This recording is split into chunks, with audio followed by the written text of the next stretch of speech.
E aí pessoal, tudo certo? Meu nome é Eduardo, sou professor, evangelista do software livre e eu tô aqui agora mostrando para vocês meu primeiro vídeo falando da série que eu estou montando chamada Linux sem terminal. Qual que é o objetivo dessa série que eu estou montando? Que eu vou mostrar em alguns próximos episódios aí durante as próximas semanas. Como é fácil de utilizar o Linux, como é fácil hoje, em 2018, de utilizar as ferramentas livres que estão ao meu alcance e que eu posso adquirir sem pagar licença, um produto livre, um produto de código aberto, em que eu não fico preso àquele código fechado. Bom, muitas pessoas pensam assim, cara, Linux o cara tem que saber linha de comando, Linux o cara tem que ser hacker, Linux é difícil de mexer, enfim. Pessoal, muita gente está acostumado com aquela ideia de lá nos anos 2000, início dos anos 2000, a gente tinha aquelas distribuições Linux que eram pura linha de comando. Realmente, era difícil de mexer em Linux naquela época. Mas cara, os tempos mudaram, a vida mudou. Nós estamos em 2018, pelo menos na data que eu fiz esse vídeo, né? Enfim. E cara, tá muito fácil de utilizar o Linux. Eu quero mostrar para vocês nessa série como a gente consegue aproveitar essas novidades, tá?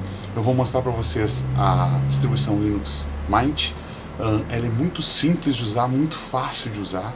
Ela é orientada realmente para iniciantes que estão começando no Linux. Porém, eu não acho que seja só para iniciantes. Eu uso ela como meu desktop principal, estou extremamente satisfeito com ela e eu quero passar a satisfação que eu estou tendo para vocês. Então, vou começar desde o início. Como assim desde o início? Do Windows. Então, vamos lá. Vou mostrar para vocês aqui. Um momento aqui, vou trocar aqui a tela. Então vocês estão olhando aqui, é o meu Linux Mint, tá? Muito simples de usar, né? Ou seja, eu tenho o menu iniciar. E eu vou mostrar para vocês, pessoal, aqui, utilizando o VirtualBox. Tá aqui a máquina que eu já criei, o WebMint. Ela tá com Windows 10 instalada. Então eu vou ligar ela aqui e mostrar para vocês como que a gente vai fazer o download da imagem, fazer o download do Etcher, que é o software que a gente vai utilizar para gravar no pendrive, e bora lá! Bom pessoal, iniciei aqui o Windows, tá? Windows 10, então vou fazer o meu login aqui, tá?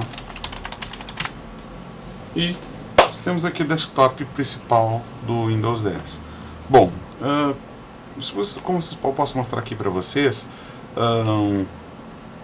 eu tenho aqui um HD simulado de 100 GB, né? A qual ele está totalmente utilizado em uma partição com Windows. Aqui eu já baixei até o Mint, o Etcher já está tudo prontinho, mas eu vou mostrar para vocês como que eu faço o download, né? Utilizando esse sistema operacional maravilhoso que todo mundo gosta de usar, fantástico! Então, já aproveitado o sistema que é maravilhoso, vamos usar um navegador maravilhoso que todo mundo gosta, Microsoft Edge, que a Microsoft diz que é o mais rápido que existe. Muito bom. Então, pessoal, o que a gente vai fazer aqui? Tá? As noticiazinhas básicas. Eu vou aqui acessar aqui a site oficial do Linux Mint, né? linuxmint.com.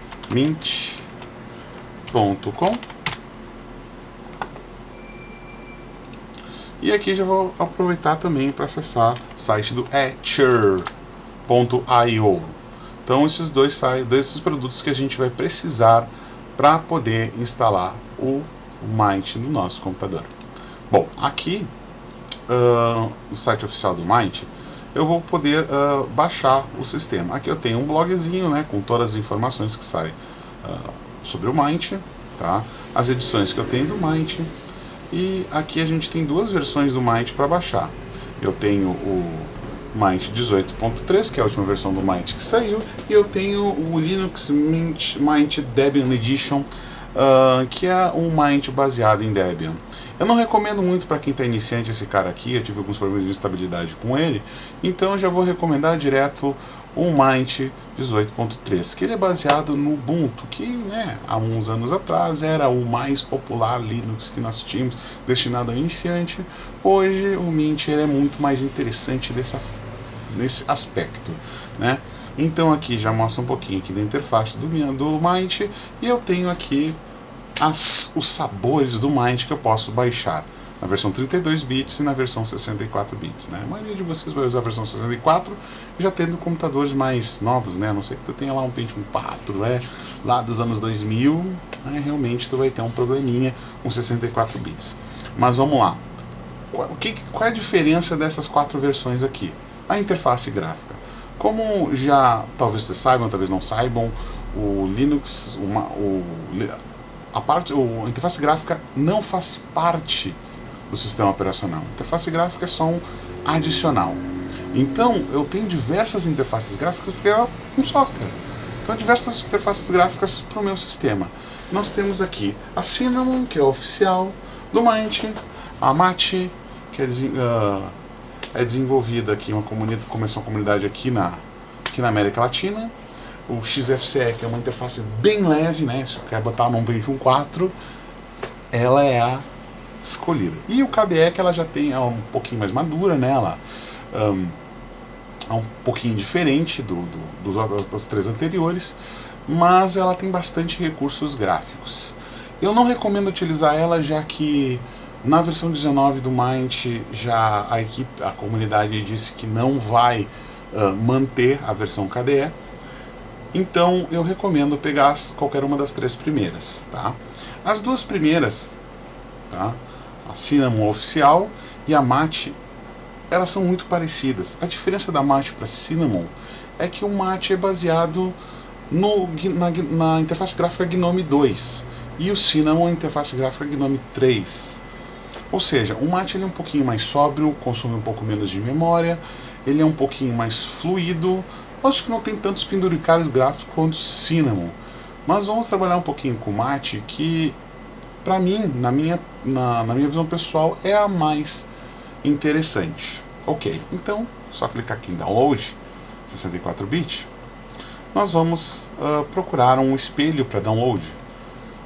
Eu sempre baixo aqui da Universidade Federal do Paraná, tá? Que para mim, já que eu moro no Rio Grande do Sul, né, então para mim é o mais próximo. E é um espelho bem rápido, né? Então, só clicar aqui e vamos fazer download. Enquanto, né, o download está sendo feito aqui, tá? Que não está sendo feito, né? Porque na verdade eu já baixei. Eu vou aqui no site do Etcher baixar o Etcher para poder fazer a gravação da minha ISO, né? Então, olha só, bem simples o software, né? Eu coloco a imagem, seleciono o drive e clico em flash e ele vai gravar. Cara, fantástico. Muito mais simples até que outros gravadores, como por exemplo o nosso amigo Rufus, né? Que é utilizado muito para Windows, né? Eu não recomendo muito utilizar, pelo menos eu não tive ótimas experiências do Etcher com imagens de Windows, né? Mas enfim, cara, eu não instalo o Windows a não ser que seja para uma demonstração, porque o Windows para mim é só para jogar, não vejo outra utilidade para ele. Então, eu vou baixar aqui o Etcher 64 portátil, né? Só clicar aqui e ele vai iniciar o download, tá?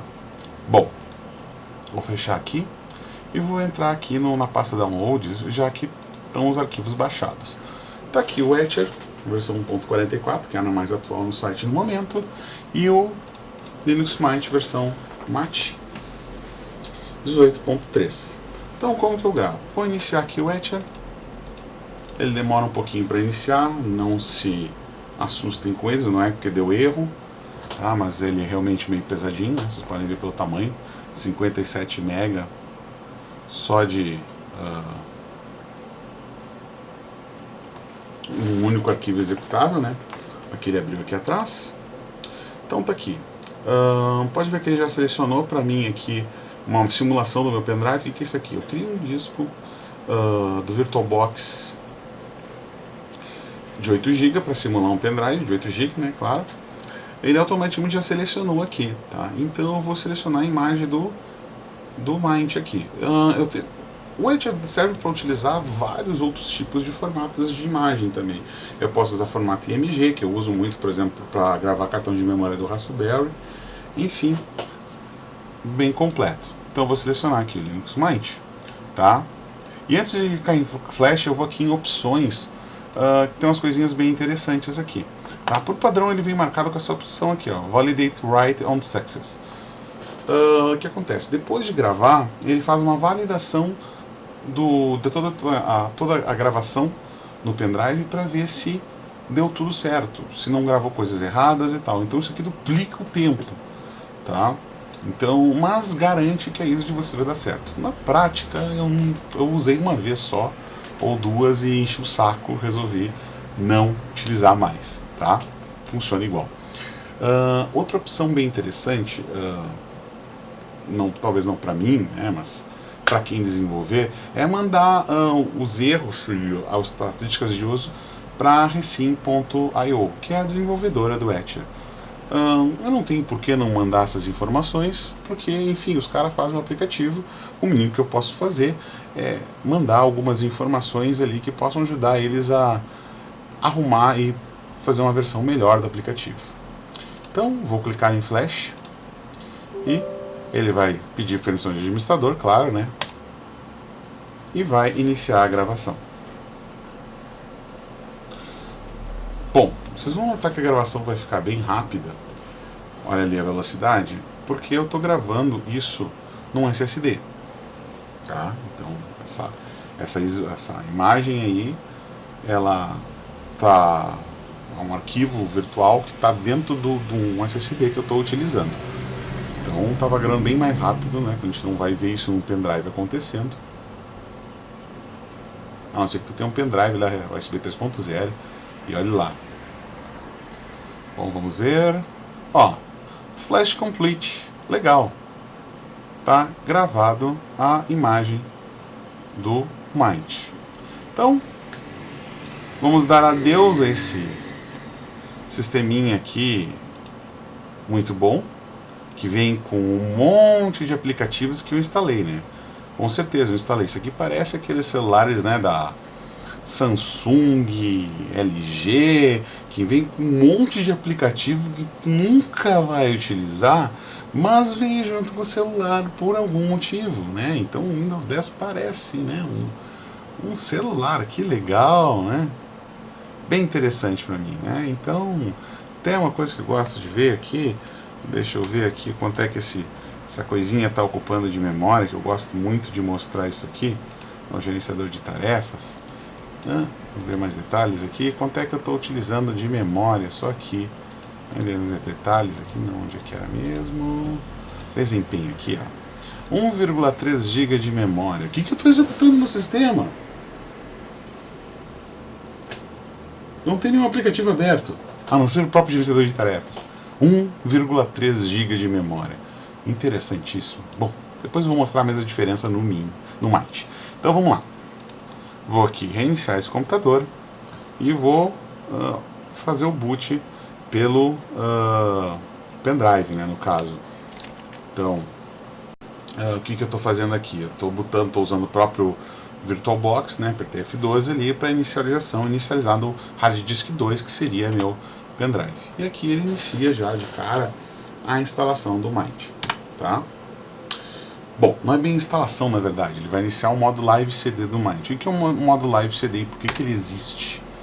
Bom, antigamente as pessoas não queriam instalar Linux nos seus computadores, queriam apenas testar. Então, por que não criar uma versão portátil dentro de um CD que eu pudesse pegar o Linux e rodar por um CD, né? Então, a herança dessa época, a gente está vendo aqui. Vamos aqui, ó. Já está aqui o sistema operacional pronto para uso, né? Ele ainda está carregando. Tá?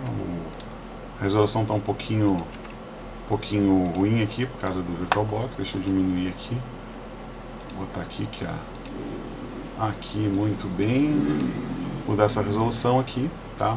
Bom. Então, já pode ver. Ah, mas o sistema está instável. Não, ainda não. como disse, está mudando o modo Live CD. Pode testar ele. Ah, mas está tudo em inglês. Tu não instalou ele, ele vem em inglês. Bom, como é que eu instalo esse cara aí e como é que eu instalo ele junto com o Windows, sendo que ele está com o disco inteiro para ele? Ok, vamos iniciar a instalação aqui. Bom, escolher meu idioma, meu caso aqui português do Brasil, tá? E tocar a ficha. Vamos lá. Bom, aqui essa parte é bem interessante, pessoal. Aqui a gente abandona um pouquinho do conceito da liberdade em prol da comodidade, né? Que o Richard Stallman fala muito, né? Ah, porque as pessoas perderam o conceito de liberdade, né? Usando o Ubuntu. Bom, enfim. O que acontece? Alguns drivers e alguns codecs de multimídia, até o plugin do Flash, eles não são software livre, eles são softwares proprietários que são disponibilizados de forma gratuita. Bom, muito da licença desses caras aí é bem tranquila, só que não tem código-fonte disponível. Bom, enfim, mas eu sou meio que obrigado a ter eles porque eu preciso que o meu sistema funcione de uma forma cômoda para mim. Então, por que não instalar? Então já marca essa opção aqui e ele já instala muitas coisas que eu preciso, né? O Wi-Fi já sai funcionando, né? Placa de vídeo, para quem tem placa de vídeo aí da Nvidia, eu vou ter já uns drivers prontinhos aí. Então eu vou continuar aqui a instalação. Ele pode às vezes dar uma travada, né? Tu pensa assim, mas demorou, não. É que faz parte, depende do computador, ele vai rodar um pouco mais lento, tá? Mas não é para se assustar, tá? É para ser bem simples, bem fácil de instalar esse sistema aí.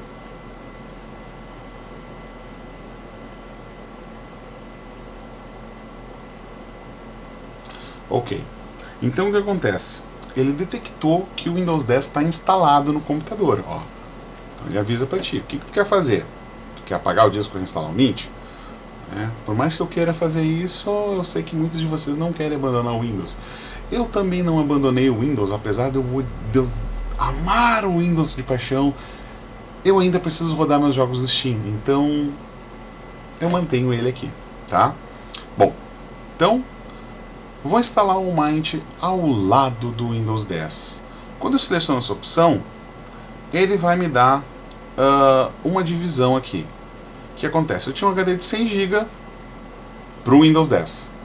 Então agora o Mint, o que ele vai fazer? Ele vai redimensionar a partição que o Windows 10 tinha e vai transformar ela em duas partições. Uma com NTFS, outra com ext4, que é o sistema de arquivos que todos os Linux hoje, né, não só Linux, BSD também reconhece. Qual que é o problema aqui? Qualquer Linux reconhece NTFS tranquilamente, ou seja, o Linux vê o Windows. Agora, o oposto, o contrário, não tem como acontecer. Por quê? Porque a Microsoft, apesar de Microsoft ama Linux, né, até hoje não deu essa compatibilidade. Até hoje eu não sei porquê, mas enfim, tá? Então ele não enxerga. Então o que eu vou fazer? Eu vou deixar aqui de espaço uns 20 GB aqui. Vamos botar aqui quase 20.1 GB para o Mint. Pode deixar menos, não tem porquê, mas eu acho que 20 GB está mais que bom. Vou ter um espacinho para poder instalar os programas ali, né? Então 20 GB serve. Ele precisa mais ou menos ali uns 8 GB para instalar tranquilamente. Depois a gente vê o espaço certinho de quando é que dá a instalação. E eu vou clicar em instalar agora. No momento que eu clico em instalar agora, ele vai me perguntar se eu quero fazer essas gravações. Ok, pode demorar um pouquinho, mas não tem problema. Paciência. Então, aqui ele criou as partições, vai formatar elas, então continuar. Manda ver.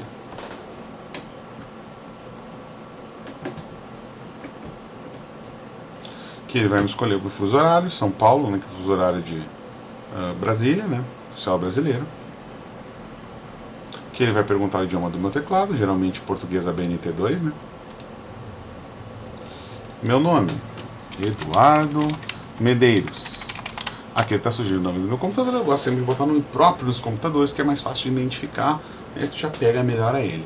Então vamos botar aqui o nome do computador de Júpiter.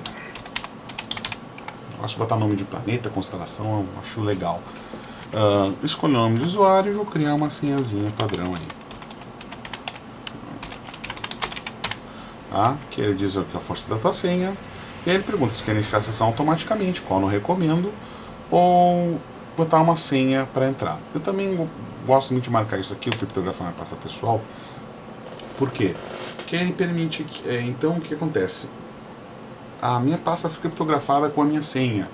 Então se alguém tentar roubar meu HD, não vai ter acesso a essa pasta, a não ser que saiba a minha senha.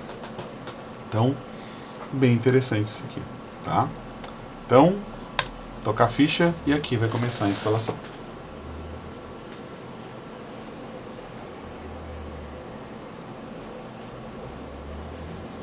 Bom, é um processo um pouquinho demorado, né? A gente pode até clicar aqui no cantinho para dar uma olhadinha a linha de comando, o que está acontecendo, mas não tem necessidade, tá? Bom, aqui ele faz uma apresentaçãozinha de slide que ele mostra as facilidades que ele já vem, né? Ele mostra aqui até o Netflix, né, rodando, que o Firefox ele tem suporte a DRM, então tu consegue acessar via Netflix tranquilamente. Plugin do Flash, importante aí se tu vai usar algum serviço que utiliza o Flash, por exemplo ali o Crunchyroll, né? Crunchyroll precisa de Flash instalado, e o Java para a maioria das aplicações aí, tá? O Java que ele vem instalado é o OpenJDK, que é a versão open source do Java. Tu pode instalar a versão proprietária do Java, da Oracle, utilizando o PPA, que eu vou mostrar isso aí num próximo momento, tá? A gente falar de aplicativos, instalação e desinstalação de aplicativos no Mind. Bom, aplicativo do Spotify, o Hitbox, que é um bom software ali de media player, né, os codecs de áudio para poder reproduzir vários tipos de arquivos de áudio, né. Mesma coisa aqui, eu tenho o VLC Media Player, que muitos de vocês devem conhecer, um dos melhores media players que a gente tem aí no mercado. Também código livre, né? Tudo que estou mostrando aqui é tudo código livre, tirando ali o Flash, né? Um reprodutor de mídia, que não sei para que eu tenho isso aqui, já que eu tenho VLC, né? Mas tudo bem. E os codecs de vídeo para tocar vários tipos de vídeo. Aqui ele tem alguns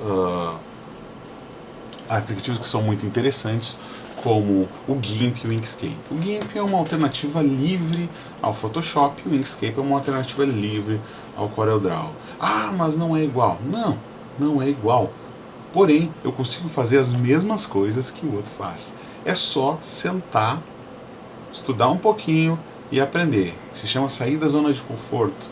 Que muitos de vocês estão vendo esse vídeo, estão com essa filosofia, sair da zona de conforto, né?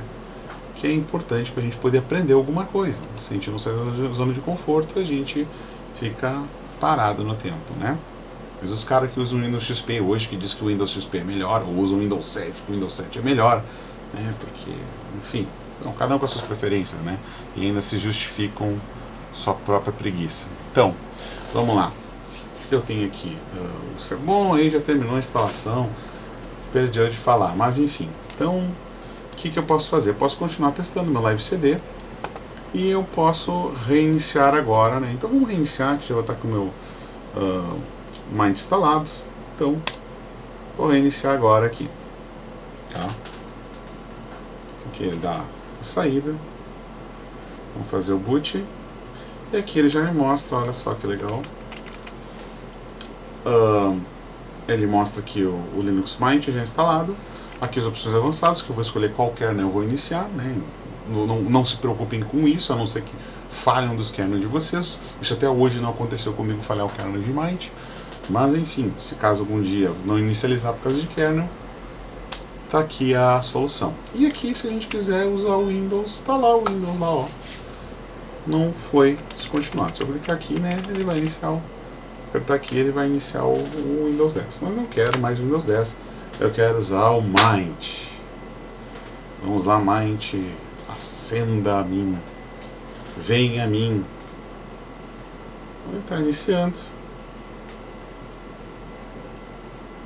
E feito! Está aqui instalado. Ele está pedindo minha senha, eu posso entrar como usuário de sessão convidada. O que é sessão convidada? Só para vocês saberem, sessão convidada é uma sessão temporária, tá? Tudo como se fosse um live CD. Tudo que eu fizer nela, no momento que eu deslogar, vai ser perdido. Tá? Então, se tu quer deixar uma pessoa ali no teu computador assim, usa aí, pessoal, acessa navegadores, salva alguma coisa. Tudo que ela fizer, morre depois.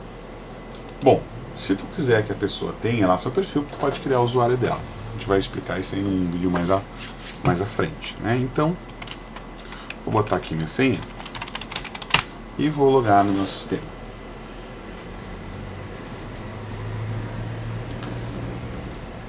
Então, pessoal, está instalado o sistema, sem dor, fácil, simples de usar, sem mistério. Aqui ele te mostra uma telinha de boas-vindas, que mostra a questão dos drivers que eu posso instalar, os aplicativos que eu posso instalar, documentação do meu sistema, os recursos, o fórum para procurar ajuda, a sala de bate-papo, o IRC para a gente poder pegar ajuda da comunidade, se caso tu queira participar do projeto do software livre, mas acredito que a maioria de vocês só quer simplesmente utilizar ele, tá? A primeira coisa que eu geralmente faço quando instalo o Mint é configurar as atualizações, antes dos drivers até, tá? Então eu vou desmarcar essa opção porque eu não preciso mais instalar os... não quero que ele mostre essa tela de boas-vindas o tempo inteiro, tá?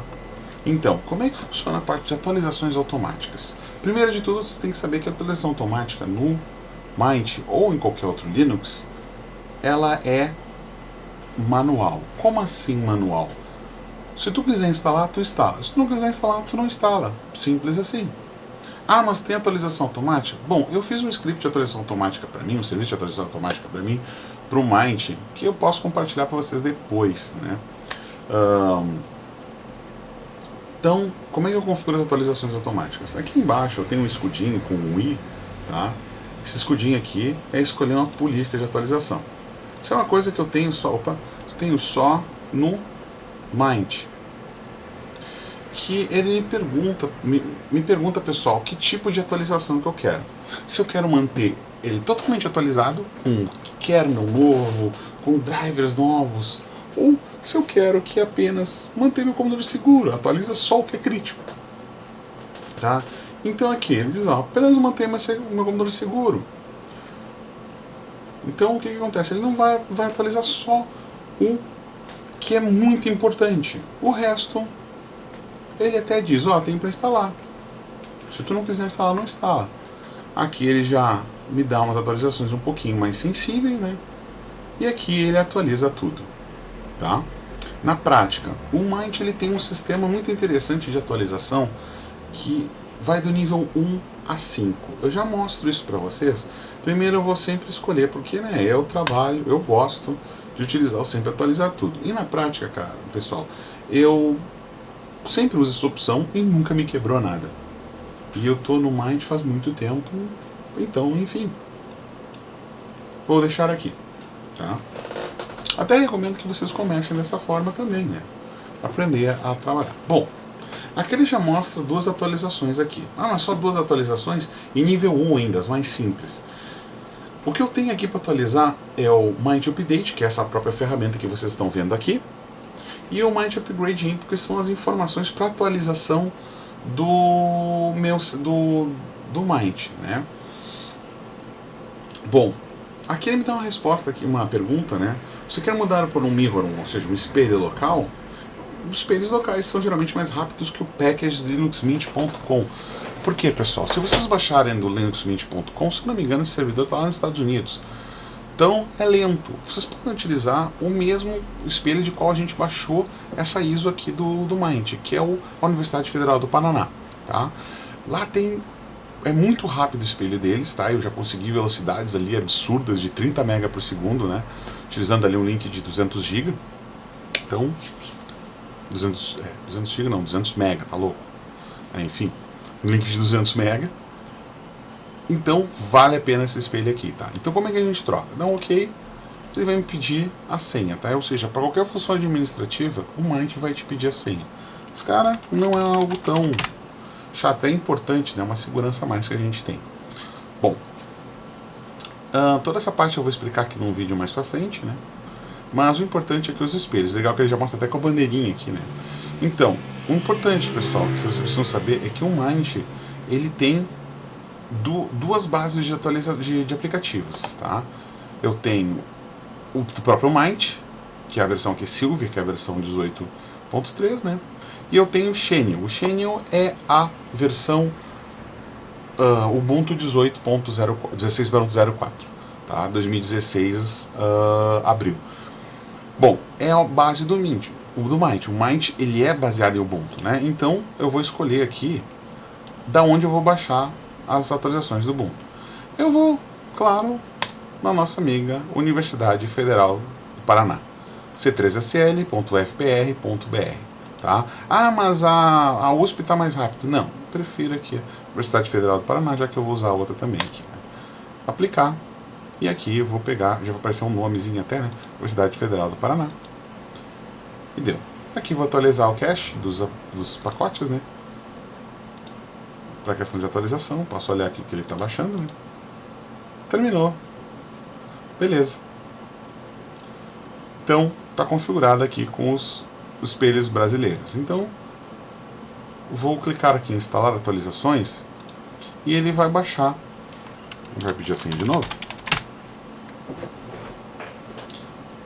E ele vai baixar. Posso aqui mostrar a minha linha de comando que está acontecendo, né? Então ele baixou a própria ferramenta, né? O Mind Update. E agora eu vejo todas as atualizações que eu tenho até o momento, desde o lançamento da 18.03 até hoje, né? Dia 16 de maio. Bom, aí a gente pode olhar aqui, ó, as atualizações de nível, ó. 1, 2, 3 e 4. São atualizações simples, que não tem muito impacto no sistema, tá? Geralmente são aplicativos, lá, o Firefox, LibreOffice, a instalação do Mint, o Xreader, né? Então, são atualizações que se tu instalar tu não pode ter problema. A atualização de nível 2 já começa alguns serviços, o apt, o próprio apt para baixa a gente usa para atualizar, baixar, remover aplicativos, né? O Bind, que é o servidor de DNS, enfim, o gerenciador de janelas. Aqui, vamos descer mais um pouquinho, já vem as atualizações de nível 3, ó.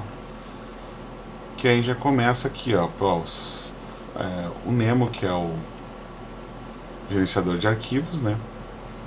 A gente tem aqui, aí a gente já tem aqui, ó, kernel, ó, já nível 4, tá? Aí tem atualizações de nível 5 que não apareceram nenhuma aqui, que são as mais críticas, tá? Que eu instalo igual, pra mim não faz diferença, tá? Então, vou instalar tudo isso aí. Se eu tivesse botado, a única diferença, né, que a gente teria se tivesse escolhido a primeira versão ou a segunda versão, é que um iria até nível 13 e o outro só até nível 2. Essa é a diferença. No momento que eu botei a última opção ali, ele vai até nível 4. Então, vou clicar em instalar atualização. Ele vai me pedir a senha de novo, né? Ali vai me dizer ali alguns aplicativos que eu tenho que instalar junto, né, com essas atualizações. E vou ir lá. Atualizações sendo realizadas. Tá? Nesse meio tempo, pessoal, enquanto as atualizações estão acontecendo, vou mostrar para vocês uma parte muito interessante, que é personalizar. Como é que a gente personaliza? Trocar plano de fundo, né? Botão direito, alterar plano de fundo. Que ele demora um pouquinho, tá? Para mostrar os papéis de parede e os temas aqui, tá? Mas para mim a parte mais importante é a área de trabalho, né? Então ajuda na criatividade, na inspiração, tu tem uma boa área de trabalho. Eu vou botar o papel de parede que eu mais gosto, que é esse aqui.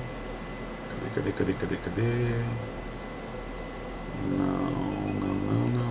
esse aqui. Tá? Beleza.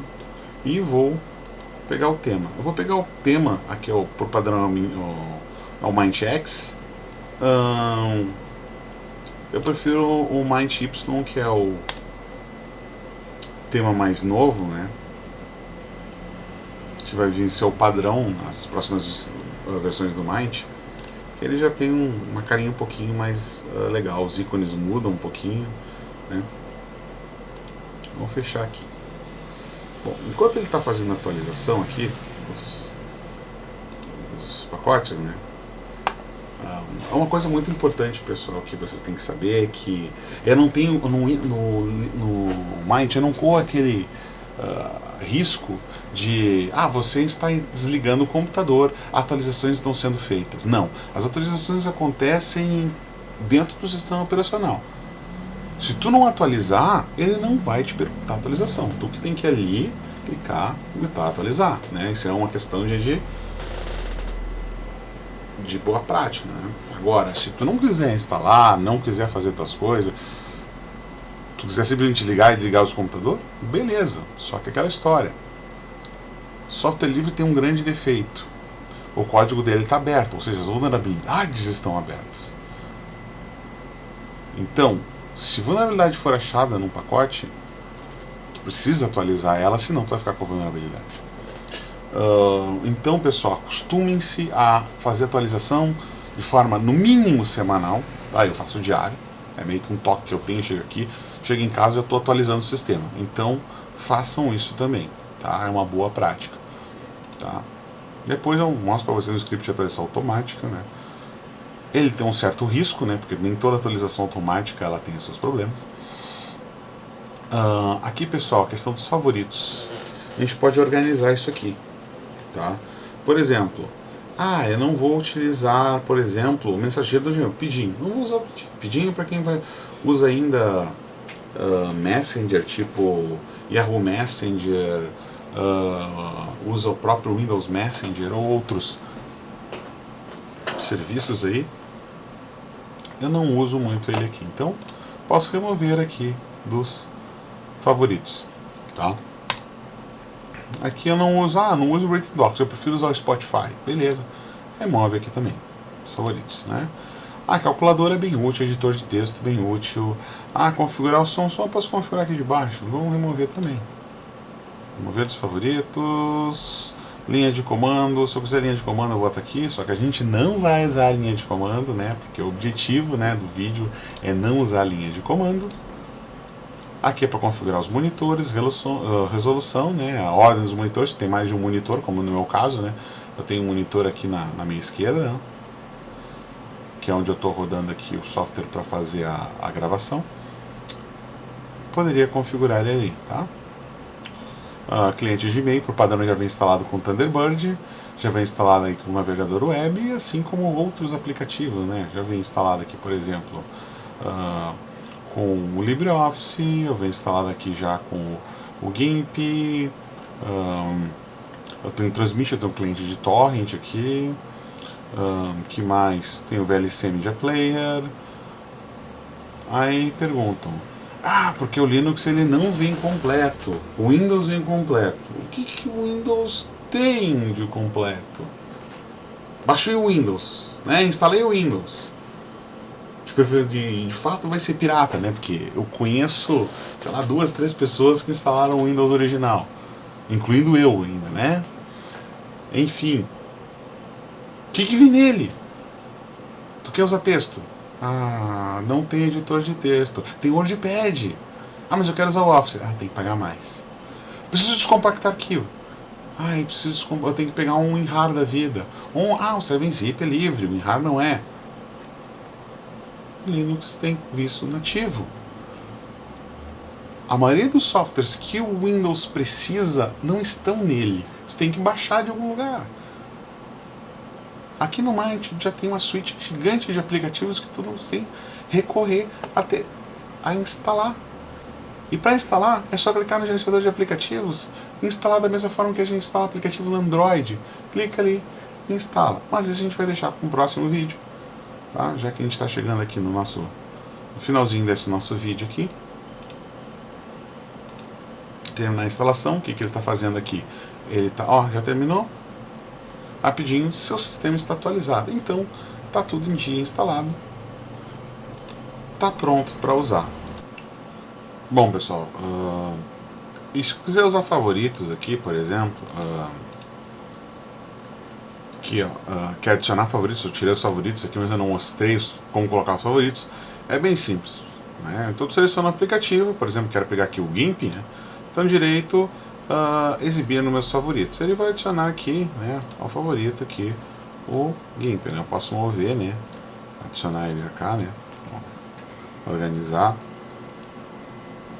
e dar uma olhada e deixar os favoritos como eu quero, botar os aplicativos mais importantes aqui no início, né?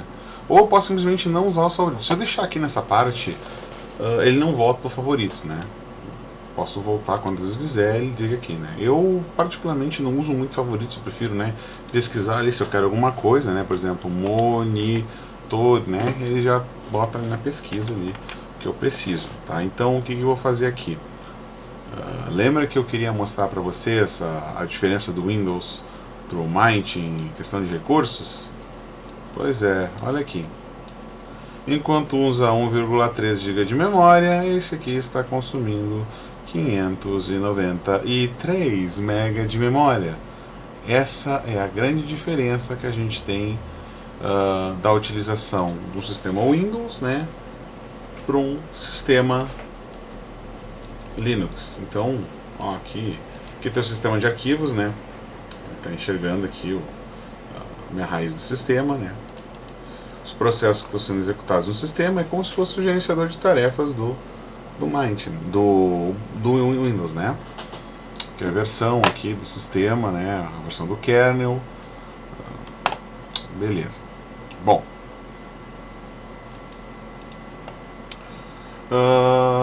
Uma coisa que eu queria mostrar, pessoal, que eu lembro que eu falei que o Mint enxerga o Windows. Pois é, se eu olhar aqui em dispositivos aqui embaixo, olha que legal. O Windows User está lá, ó, se eu vou procurar aqui, cadê o Eduardo lá, que é o usuário do meu usuário no Windows, olha lá o que tem lá, ó, aqui o Etcher e o Mint. Ou seja, eu consigo enxergar tudo que está na outra partição, o chamado Drive C lá do Windows, tá? Eu consigo enxergar isso aí. Aqui eu estou com o pendrive de instalação do Mint, né? Aqui, que para mim parece como um HD. E aqui no reservado pelo sistema, eu tenho a partição de boot do Windows, tá? Que eu geralmente está escondido, né? Aqui no ejetar eu desmonto as partições, né? Sair do sistema. Então eu posso montar a hora que eu quiser. Se quiser acessar o Windows, é só clicar aqui. Como é que funciona o sistema, pessoal? A ideia é o seguinte: eu tenho minha pasta pessoal, assim como eu tenho no Windows, né? Que eu tenho ali organizado. Tudo que eu baixar vai para a pasta downloads, tudo que eu botar na área de trabalho fica na parte da área de trabalho, meus documentos na pasta documentos, a mesma coisa aqui no Windows, tá? A questão que o Linux é uma coisa bem diferente, ele não tem essa questão de letras. Ele tem a partição principal, que chama raiz do sistema, né? Que é também conhecida como barra, né? Que é o sistema de arquivos, né? E dentro dele eu vou ter todo o meu sistema, tá? Então outras partições podem estar montadas em outras pastas. É um sistema ali de árvore muito mais simplificado que eu tenho de Drive C, DE, né? Enfim, fica bem confuso isso aqui, tá? Então, por exemplo, se eu criar alguma coisa na área de trabalho, que é a pasta de trabalho, que é uma pasta, né? Então parece a pasta na área de trabalho. Se eu for excluir aqui da área de trabalho, ele exclui da pasta aqui da área de trabalho, porque é o mesmo lugar, né? Esse gerenciador de arquivo, pessoal, ele é bem interessante de trabalhar com ele, que ele tem umas funcionalidades bem interessantes, né? Eu posso criar marcadores, ou seja, eu criar atalhos aqui, por exemplo. Eu quero fazer um atalho para uma pasta específica no Windows, por exemplo. Eu quero fazer um atalho para a pasta do Eduardo dentro do Windows. Eu posso clicar aqui e adicionar marcador. Aí fica aquele marcador Eduardo. Então eu posso até desmontar a unidade, tá? Ué, desapareceu o marcador. Aí se eu montar de novo ele aparece ali o marcador, tá? Ó, acessou ali, pasta do Eduardo, então fica ali com o marcador. Não quero mais marcador, posso remover ou renomear ele, aí posso assim, ó, pasta do Windows, né? Posso trocar aqui o nome do marcador. Isso é bem interessante aqui dentro do CAGE, que é o gerenciador de arquivos do MAT. Outra coisa que eu tenho de interessante aqui, por exemplo, ó, questão de mostrar os arquivos ocultos, né? Posso fazer aqui do Eduardo, eu tenho vários arquivos, vários arquivos ocultos. Todo arquivo oculto no Linux são arquivos que começam, arquivos e pastas que começam com ponto.